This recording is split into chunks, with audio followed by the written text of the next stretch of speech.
What's going on, everybody? It's Corbman, and today on Destiny, I have more House of Wolves Leak content. I also have a lot of information from the last Bungie update that relates to this content, so let's get started.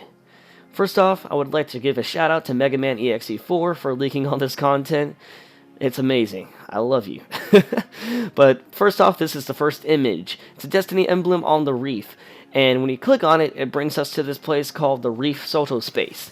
So, we can only imagine that this place is probably similar to the tower.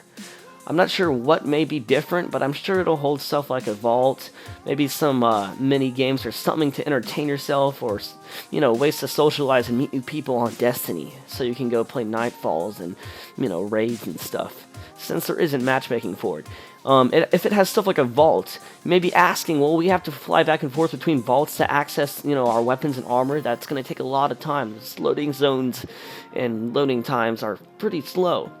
But that is not true. With the new companion app and the website, as you can see here, you can actually access your vaults, weapons, and armor, and unequip and equip all of them in real time on the website and the companion app, which is amazing. Now that means no more flying back and forth between the tower to change your character's weapons and armor. But I will say there has been a bug reported saying that if you get a checkpoint to restart and the countdown starts, then if you change your weapons and armor, there has been bugs reported saying that they actually have been deleted while doing that. So be careful. If you change your weapons and armor, do it in a safe spot or in orbit. He was also able to look at a couple other missions in the House of Wolves DLC. First one is Nightcrawler. Still has placeholder names, but it's a little more closer to what it's going to actually be. The next one is the Belly of the Beast, which was formerly called the Trader's Catch.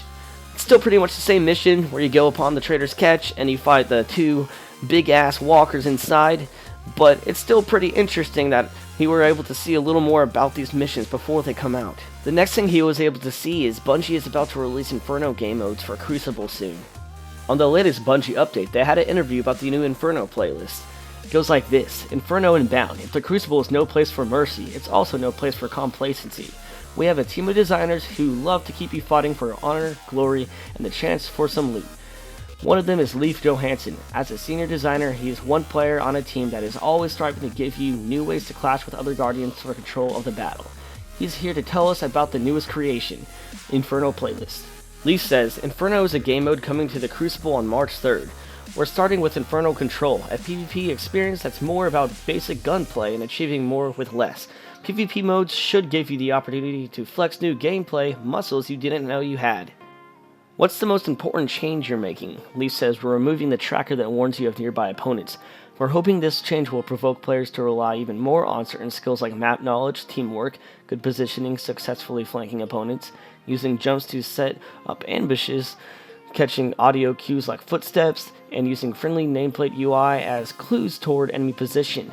Lack of trackers should also indirectly reduce the effectiveness of supers and heavies and make the mode more about basic gunplay. Next, here are some of the changes that will make that a reality. No tracker. Players have no radar in the top left corner of their HUD. Some super good advice: please check your corners, Guardians. Next, they will have simplified scoring, where we've removed as many scoring events as possible. The mode is much more about getting kills and playing the core objective. Next is fast objective capture. Without the tracker, players are much more vulnerable when interacting with objectives because it gives away their position. Speeding up capture time keeps the risk/reward for trying to capture an objective more fair. Next is less heavy ammo. There's only one set of heavy crates per match, and dead players don't drop purple bricks. With no tracker, it's much easier to flank an aggressive opponent that's pushing for kills because they have heavy. Expect players to play more conservatively with heavy ammo to try to get more bang for the buck out of it. Next, we talk about Xur. So, Mega Man EXE4 was actually able to predict what he was going to have this week, but the only difference is he didn't have heavy ammo and he had an exotic helmet engram.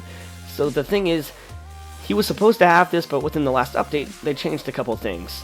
And this proves that they can actually manipulate what Xur will actually have every week. But so far, Mega Man's been pretty much completely right. So if things stay the same, then these are all the days that Xur will sell heavy ammo.